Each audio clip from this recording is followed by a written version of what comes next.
Let me start by saying that Peter Terry was addicted to heroin. We were friends in college and continued to be after I graduated. Notice that I said I. He dropped out after 2 years of barely cutting it. After I moved out of the dorms and into a small apartment, I didn't see Peter as much. We would talk online every now and then. There was a period where he wasn't online for about 5 weeks straight. I wasn't worried, he was a pretty notorious flake and drug addict, so I assumed he just stopped caring. Then one night, I saw him log on. Before I could initiate a conversation, he sent me a message. "David, man, we need to talk." That was when he told me about the no-end house. He got the name because no one had ever reached the final exit. The rules were pretty simple and cliché. Reach the final room of the building, and you win $500. There were 9 rooms in all. The house was located outside the city, roughly 4 miles from my house. Apparently Peter had tried and failed. He was a heroin and who knows what the fuck addict, so I figured the drugs got the best of him, and he wigged out at a paper ghost or something. He told me it would be too much for anyone, that it was unnatural. I didn't believe him. I told him I would check it out the next night, and no matter how hard he tried to convince me otherwise, $500 sounded too good to be true. I had to go. I set out the following night. When I arrived, I immediately noticed something strange about the building. Have you ever seen or read something that shouldn't be scary, but for some reason a chill crawls up your spine? I walked toward the building, and the feeling of uneasiness only intensified as I opened the front door. My heart slowed, and I let a revealed sigh leave me as I entered. The room looked like a normal hotel lobby decorated for Halloween. A sign was posted in place of a worker. It read, "Room 1 this way. 8 more follow. Reach the end and you win." I chuckled and made my way to the first door. The first area was almost laughable. The decor resembled the Halloween aisle of Kmart, complete with chic ghosts and animatronic zombies that gave a static growl when you passed by. At the far end was an exit. It was the only door besides the one I had entered through. I brushed through the fake spiderwebs and headed for the second room. I was greeted by fog as I opened the door to room 2. The room definitely upped the ante in terms of technology. Not only was there a fog machine, but a bat hung from the ceiling and flew in a circle. Scary. They seemed to have a Halloween soundtrack that one would find in a 99-cent store on loop somewhere in the room. I didn't see a stereo, but I guess they must have used a PA system. I stepped over a few toy rats that wheeled around and walked with a puffed chest across to the next area. I reached for the doorknob, and my heart sank to my knees. I did not want to open that door. A feeling of dread hit me so hard I could barely even think. Logic overtook me after a few terrified moments, and I shook it off and entered the next room. Room 3 is when things began to change. On the surface, it looked like a normal room. There was a chair in the middle of the wood-paneled floor. A single lamp in the corner did a poor job of lighting the area, casting a few shadows across the floor and walls. That was the problem. Shadows. Plural. With the exception of the chairs, there were others. I had barely walked in the door and I was already terrified. It was at that moment that I knew something wasn't right. I didn't even think as I automatically tried to open the door I came through. It was locked from the other side. That set me off. Was someone locking the doors as I progressed? There was no way. I would have heard them. Was it a mechanical lock that said automatically? Maybe, but I was too scared to really think. I turned back to the room and the shadows were gone. The chair's shadow remained, but the others were gone. I slowly began to walk. I used to hallucinate when I was a kid, so I wrote off the shadows as a figment of my imagination. I began to feel better as I made it to the halfway point of the room. I looked down as I took my steps, and that's when I saw it. Or didn't see it. My shadow wasn't there. I didn't have time to scream. I ran as fast as I could to the other door and flung myself without thinking into the room beyond. The fourth room was possibly the most disturbing.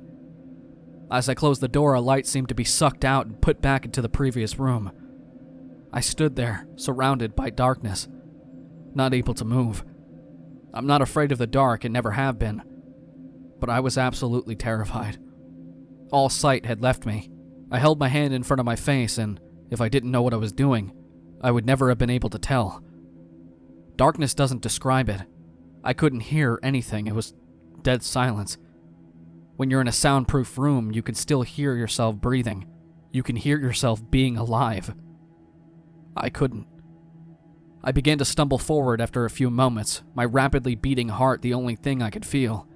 There was no door in sight. Wasn't even sure there was one this time. The silence was then broken by a low hum. I felt something behind me. I spun around wildly but could barely even see my nose. I knew it was there, though. Regardless of how dark it was, I knew something was there. The hum grew louder, closer. It seemed to surround me, but I knew whatever was causing the noise was in front of me, inching closer. I took a step back. I had never felt that kind of fear. I can't really describe true fear. I wasn't even scared I was going to die. I was scared of what the alternative was. I was afraid of what this thing had in store for me. Then the lights flashed for a second, and I saw it. Nothing. I saw nothing, and I know I saw nothing there. The room was again plunged into darkness, and the hum became a wild screech. I screamed in protest. I couldn't hear this goddamn sound for another minute. I ran backwards away from the noise and fumbled for the door handle. I turned and fell into room 5. Before I describe room 5, you have to understand something. I am not a drug addict. I have no history of drug abuse or any sort of psychosis short of the childhood hallucinations that I mentioned earlier. And those were only when I was really tired or just waking up. I entered the no-end house with a clear head. After falling in from the previous room, my view of room 5 was from my back, looking up at the ceiling. What I saw didn't scare me. It simply surprised me. Trees had grown into the room and towered above my head. The ceilings in this room were taller than the others, which made me think I was in the center of the house. I got up off the floor and dusted myself off and took a look around. It was definitely the biggest room of them all. I couldn't even see the door from where I was. Various brush and trees may have blocked my line of sight with the exit. Up to this point, I figured the rooms were going to get scarier, but this was a paradise compared to the last one. I also assumed whatever was in room 4 stayed back there. I was incredibly wrong. As I made my way deeper into the room, I began to hear what one would hear if they were in a forest. Chirping bugs and the occasional flap of birds seemed to be my only company in this room. That was the thing that bothered me the most. I heard the bugs and other animals, but I didn't see any of them. I began to wonder how big this house was. From the outside, when I first walked up to it, it looked like a regular house. It was definitely on the bigger side, but this was almost a full forest in here. The canopy covered my view of the ceiling, but I assumed it was still there, however high it was. I couldn't see any walls either. The only way I knew I was still inside was that the floor matched the other rooms, the standard dark wood paneling. I kept walking, hoping that the next tree I passed would reveal the door. After a few moments of walking, I felt a mosquito fly onto my arm. I shook it off and kept going. A second later, I felt about 10 more land on my skin at different places. I felt them crawling up and down my arms and legs, and a few made their way across my face. I flailed wildly to get them all off, but they just kept crawling. I looked down and I let out a muffled scream. More of a whimper, to be honest. I didn't see a single bug. Not one bug was on me, but I could still feel them crawl. I heard them fly by my face and sting my skin, but I couldn't see a single one. I dropped to the ground and began to roll wildly. I was desperate. I hated bugs, especially ones I couldn't see or touch, but these bugs could touch me, and they were everywhere. I began to crawl. I had no idea where I was going. The entrance was nowhere in sight, and I still hadn't even seen the exit. So I just crawled, my skin wriggling with the presence of those phantom bugs. After what seemed like hours, I found the door. I grabbed the nearest tree and propped myself up, mindlessly slapping my arms and legs to no avail. I tried to run, but I couldn't. My body was exhausted from crawling and dealing with whatever it was that was on me. I took a few shaky steps to the door, grabbing each tree on the way for support. It was only a few feet away when I heard it. The low hum from before. It was coming from the next room, and it was deeper. I could almost feel it inside my body, like when you stand next to an amp at a concert. The feeling of the bugs on me lessened as the hum grew louder. As I placed my hand on the doorknob, the bugs were completely gone, but I couldn't bring myself to turn the knob. I knew that if I let go, the bugs would return and there was no way I could make it back to room 4. I just stood there, my head pressed against the door marked 6, and my hand shakily grasping the knob. The hum was so loud I couldn't even hear myself pretend to think. There was nothing I could do but move on. Room 6 was next. And room 6 was hell. I closed the door behind me, my eyes held shut and my ears ringing. The hum was surrounding me. As the door clicked into place, the hum was gone. I opened my eyes in surprise and the door I had shut was gone. It was just a wall now. I looked around in shock. The room was identical to room 3, the same chair and lamp, but with the correct amount of shadows this time. The only real difference was that there was no exit door, and the one I came in through was gone. As I said before, I had no previous issues in terms of mental instability, but at that moment, I fell into what I now know was insanity. I didn't scream. I didn't make a sound. At first, I scratched softly. The wall was tough, but I knew the door was there somewhere. I just knew it was. I scratched it where the doorknob was. I clawed at the wall frantically with both hands, my nails being filed down to the skin against the wood. I fell silently to my knees. The only sound in the room was the incessant scratching against the wall. I knew it was there. The door was there. I knew it was just there. I knew if I could just get past this wall. Are you all right? I jumped off the ground and spun in one motion.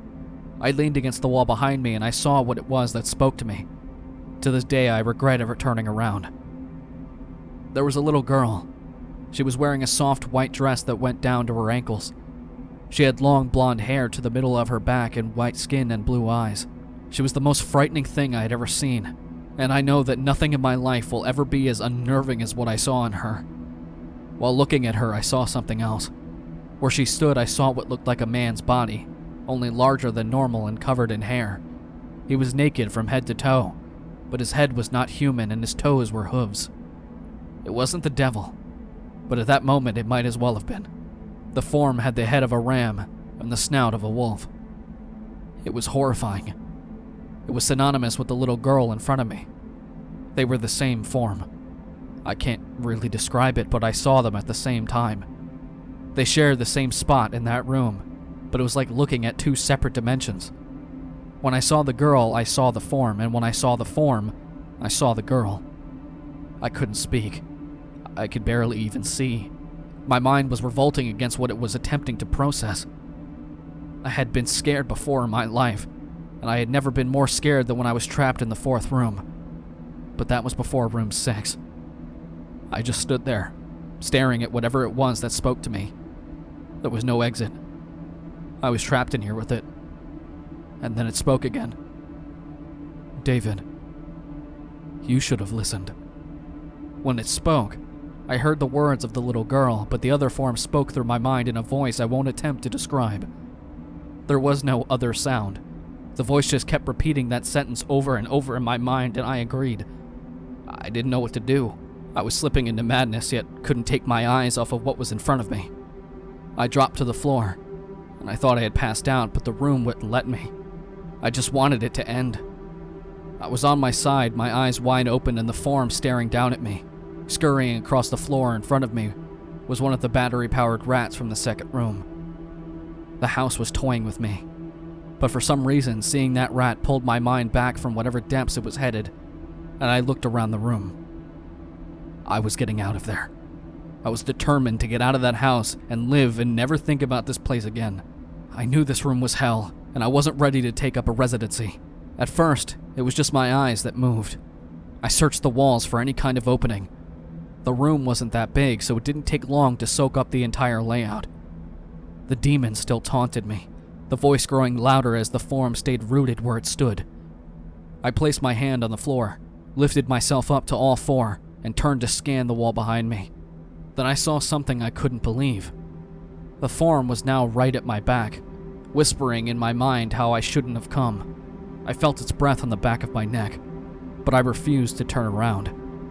A large rectangle was scratched into the wood, with a small dent chipped away in the center of it. Right in front of my eyes, I saw the large 7 I had mindlessly etched into the wall. I knew what it was. Room 7 was just beyond that wall where room 5 was moments ago. I don't know how I had done it. Maybe it's just my state of mind at the time, but I had created the door. I knew I had. In my madness, I had scratched into the wall what I needed the most, an exit to the next room. Room 7 was close. I knew the demon was right behind me, but for some reason it couldn't touch me. I closed my eyes and placed both my hands on the large 7 in front of me. I pushed. I pushed as hard as I could. The demon was now screaming in my ear. It told me I was never leaving. It told me that this was the end, but I wasn't going to die. I was going to live there in room 6 with it. I wasn't. I pushed and screamed at the top of my lungs. I knew I was going to push through that wall eventually. I clenched my eyes shut and screamed. And the demon was gone. I was left in silence. I turned around slowly and was greeted by the room as it was when I entered. Just a chair and a lamp. I couldn't believe it, but I didn't have time to think. I turned back to the 7 and jumped back slightly. What I saw was a door. It wasn't the one I had scratched in, but a regular door with a large 7 on it. My whole body was shaking. It took me a while to turn the knob. I just stood there for a while, staring at the door. I couldn't stay in room 6. I couldn't. But if this was only room 6, I couldn't imagine what 7 had in store. I must have stood there for an hour just staring at the 7. Finally, with a deep breath, I twisted the knob and opened the door to room 7. I stumbled through the door mentally exhausted and physically weak. The door behind me closed and I realized where I was. I was outside. Not outside like room 5, but actually outside. My eyes stung. I wanted to cry. I fell to my knees and tried, but I couldn't. I was finally out of that hell. I didn't even care about the prize that was promised. I turned and saw the door I just went through was the entrance. I walked to my car and drove home, thinking of how nice a shower sounded. As I pulled up to my house, I felt uneasy. The joy of leaving No End House had faded and dread was slowly building in my stomach. I shook it off as something residual from the house and made my way to the front door. I entered and immediately went up to my room. There on my bed was my cat, Baskerville. It was the first living thing I had seen all night, and I reached to pet him. He hissed and swiped at my hand. I recoiled in shock as he had never acted like that. I thought, whatever, he's an old cat. I jumped in the shower and got ready for what I was expecting to be a sleepless night.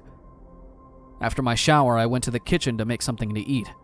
I descended the stairs and turned into the family room. What I saw would be forever burned on my mind, however. My parents were lying on the ground, naked and covered in blood. They were mutilated to near unidentifiable states. Their limbs were removed and placed next to their bodies. Their heads were placed on their chests facing me. The most unsettling part was their expressions. They were smiling, as though they were happy to see me. I vomited and sobbed there in the family room. I didn't know what had happened. They didn't even live with me at the time. I was a mess. And then I saw it. A door that was never there before. A door with the large 8 scrawled on it in blood. I was still in the house. I was standing in my family room, but I was in room 7. The faces of my parents smiled wilder as I realized this. They weren't my parents. They couldn't be. But they looked exactly like them. The door marked 8 was across the room behind the mutilated bodies in front of me. I knew I had to move on. But at that moment, I gave up. The smiling faces tore into my mind. They grounded me where I stood. I vomited again and nearly collapsed. And then the hum returned. It was louder than ever, and it filled the house and shook the walls. The hum compelled me to walk. I began to walk slowly, making my way closer to the door and the bodies. I could barely stand, let alone walk. And the closer I got to my parents, the closer I came to suicide. The walls were now shaking so hard it seemed as though they were going to crumble. But still the faces smiled at me. As I inched closer, their eyes followed me. I was now between the 2 bodies, a few feet away from the door. The dismembered hands clawed their way across the carpet towards me, all while the faces continued to stare. New terror washed over me as I walked faster. I didn't want to hear them speak. I didn't want the voices to match those of my parents. They began to open their mouths and the hands were inches from my feet. In a dash of desperation, I lunged towards the door and threw it open and slammed it behind me. Room 8. I was done. After what I had just experienced, I knew there wasn't anything else this fucking house could throw at me that I couldn't live through. There was nothing short of the fires of hell that I wasn't ready for. Unfortunately, I underestimated the abilities of No End House. Unfortunately, things got more disturbing, more terrifying, and more unspeakable in Room 8. I still have trouble believing what I saw in Room 8. Again, the room was a carbon copy of Rooms 3 and 6, but sitting in the usually empty chair was a man. After a few seconds of disbelief, my mind finally accepted the fact that the man sitting in the chair was me. Not someone who looked like me. It was David Williams. I walked closer. I had to get a better look, even though I was sure of it. He looked up at me and I noticed tears in his eyes. Please. Please don't do it, please. Don't hurt me. What? Who are you? I'm not going to hurt you. Yes, you are. You're going to hurt me and I don't want you to. He sat in the chair with his legs up and began rocking back and forth. It was actually pretty pathetic looking, especially since he was me, identical in every way. Listen, who are you? I was now only a few feet from my doppelganger. It was the weirdest experience yet, standing there talking to myself. I wasn't scared, but I would be soon. Why are you? You're going to hurt me. You're going to hurt me if you want to leave. You're going to hurt me.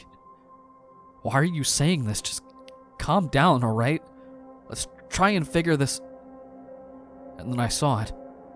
The David sitting down was wearing the same clothes as me, except for a small red patch on his shirt, embroidered with the number 9. You're going to hurt me. You're going to hurt me, please. Please don't. You're going to hurt me. My eyes didn't leave that small number on his chest. I knew exactly what it was. The first few doors were plain and simple, but after a while, they got a little more ambiguous. 7 was scratched into the wall, but by my own hands. 8 was marked in blood above the bodies of my parents. But 9, this number was on a person, a living person.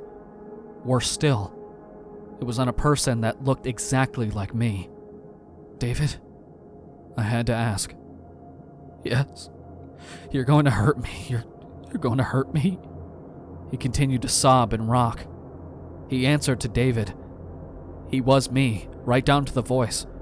But that 9. I paced around for a few minutes while he sobbed in his chair.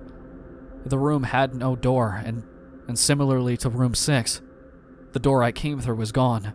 For some reason, I assumed that scratching would get me nowhere this time.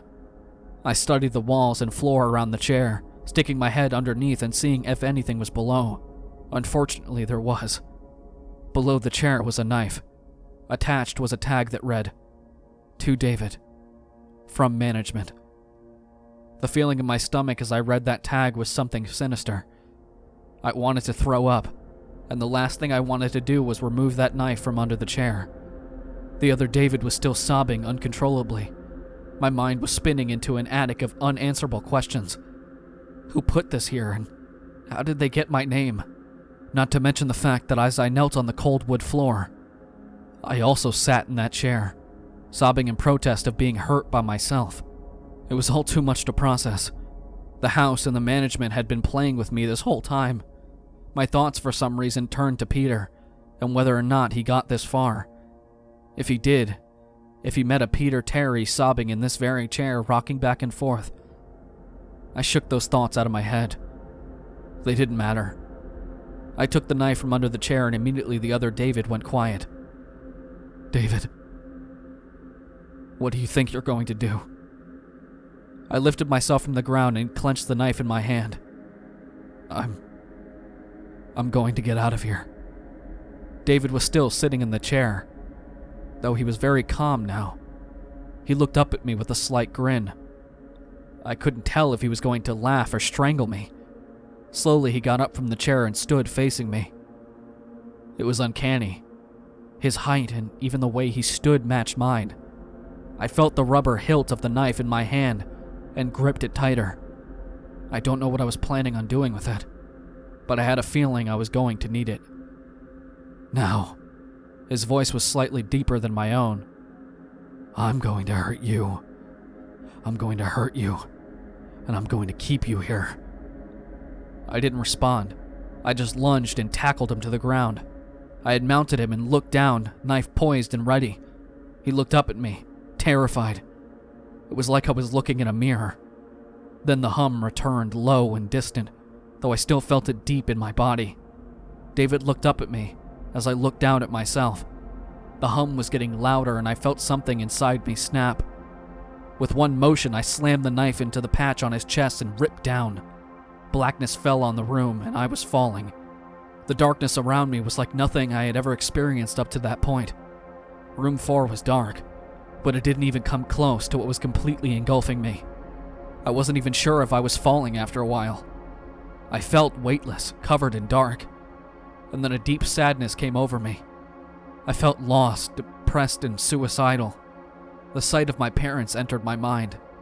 I knew it wasn't real, but I had seen it, and the mind has trouble differentiating between what is real and what isn't.